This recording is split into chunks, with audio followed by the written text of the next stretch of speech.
Reversing osteoporosis naturally starts in your kitchen, not in your medicine cabinet. My way of eating, which I've been doing for 25 years, has led to having a strong, healthy body and, as a bonus, better looking skin than most people my age. In this video, I'll show you exactly what I eat, the foods that nourish your bones, reduce bone loss, and help your body rebuild density naturally. This is part of my Reverse Osteoporosis Naturally video series where I share what really worked for me. If you're new here, hi, I'm GloryB and this is GloryB-TV, a lifestyle channel for mature women who want to look fabulous, feel amazing, and age gracefully. I reversed osteoporosis when I was 61 years old. Now I'm 65 and still going strong. Feeling amazing starts with feeling good, and our bones play a huge role in that.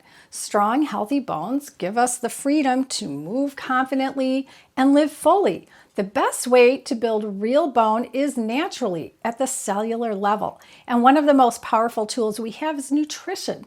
Eating the right foods gives our bodies exactly what our bones need to stay strong, dense, and healthy.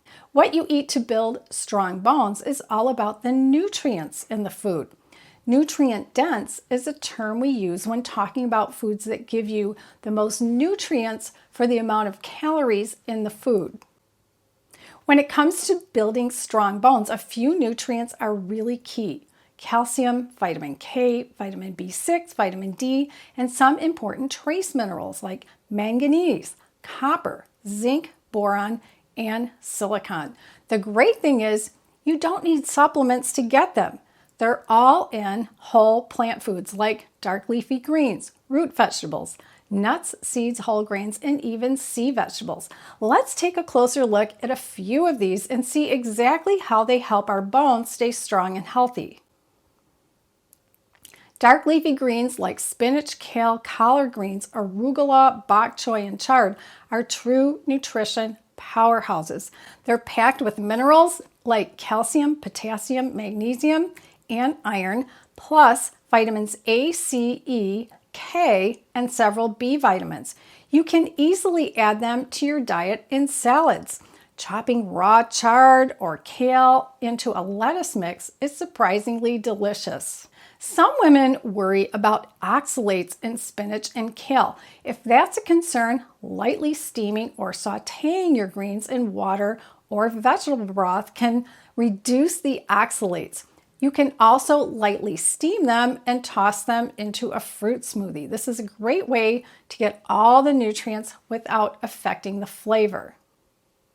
When we talk about root vegetables, I mean any that grow underground, even if they're not technically a root. Think carrots, parsnips, onions, beets, jicama, radishes, turnips, rutabaga, garlic, and all kinds of potatoes.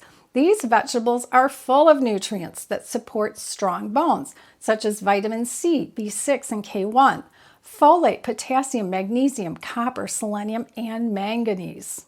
Most root vegetables taste best cooked, but here's the key. Skip frying them. Steaming or roasting brings out their natural flavor while keeping all those nutrients intact. It's an easy, delicious way to nourish your bones every day.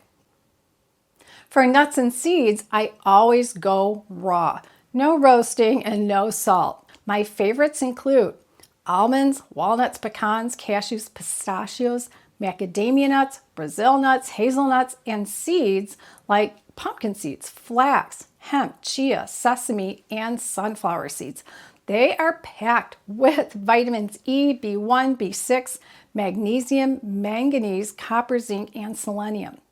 And some, like flaxseed, even have omega-3s. Now, I keep all of my nuts and seeds in the refrigerator. And if I buy extra, like when I find them on sale, I double wrap them and freeze them. Here's a tip I picked up from Dr. Joel Fuhrman at the National Health Association conference in 2018. He only eats nuts and seeds with a meal, like sprinkled on a salad, rather than as a snack on their own. He's done extensive research on how timing nut and seed consumption affects our bodies, and I have to say, he's one of the healthiest people I've ever met. When we talk about whole grains, You don't have to rely on gluten-heavy breads to get the benefits. Now, the gluten in flour in the United States can be fairly inflammatory. Imported wheat flours can be better. Meanwhile, here, there are plenty of healthy grains to choose from that don't contain gluten. As Dr. Denise Shostak mentioned in one of my earlier videos, gluten can contribute to inflammation in the body, and inflammation can actually lead to too much bone loss. Whole grains are rich in nutrients like magnesium, manganese, selenium, copper, phosphorus, folate, zinc, and vitamin B6. So what grains can you include in your diet? The most common is rice, and brown rice is more nutritious than white rice. Now, our friend Joel Furman avoids all rice because of arsenic concerns in the soil where rice is grown. But many other health experts I follow still include brown rice in their diets. So it's up to you. Other great options are quinoa, which I love, oats, millet, corn, if you're going to eat corn, and some lesser used grains like amaranth and fonio. When I cook quinoa, I like to use vegetable broth for some extra flavor, or I'll cook it in water and add that to a salad with greens and fruit for a quick, nutrient-packed meal. If you haven't checked out the Asian section of Whole Foods or an Asian grocery store, you might be missing sea vegetables, things like seaweed salad, nori sheets for sushi, and dulse, which is super easy to use as a seasoning in soups, stews, or even on salads. Now, dulse flakes are dried, chopped really small, and can be used like a spice or seasoning in soups, stews, or even on salads. Sea vegetables are loaded with nutrients that bones love: iodine, iron, manganese, copper, plus small amounts of vitamins A, C, E, K, folate, zinc, calcium, magnesium, and sodium. I even have a recipe video on my channel showing how to make your own seaweed salad and dressing at home. Now, the trick is finding the right kind of dried seaweed. Now, ideally, it's already shredded into narrow strips, which you can get at a local, typically large Asian market or online. I've linked to the exact kind I use in the recipe video itself so you can make it easily yourself. Everything I'm talking about is listed and linked in the description box below the video and in the first comment. Now, some of this might seem like a big change to your diet, and I understand that. I changed my diet to get healthy and to avoid all the diseases my relatives had. But it's challenging to change shopping and cooking and eating habits. Plus, it's easy to get discouraged. If you want to give your bones and your whole body the nutrients they really need, my course, Kickstart Your Health, is a great place to start.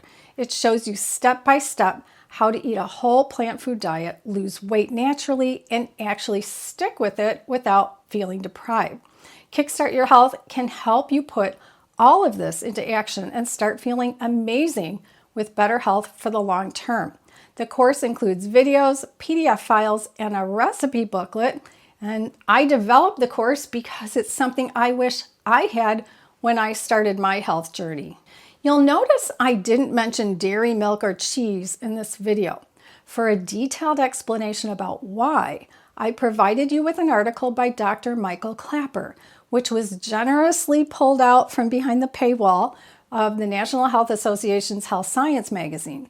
There's a link for you to the article in the description box.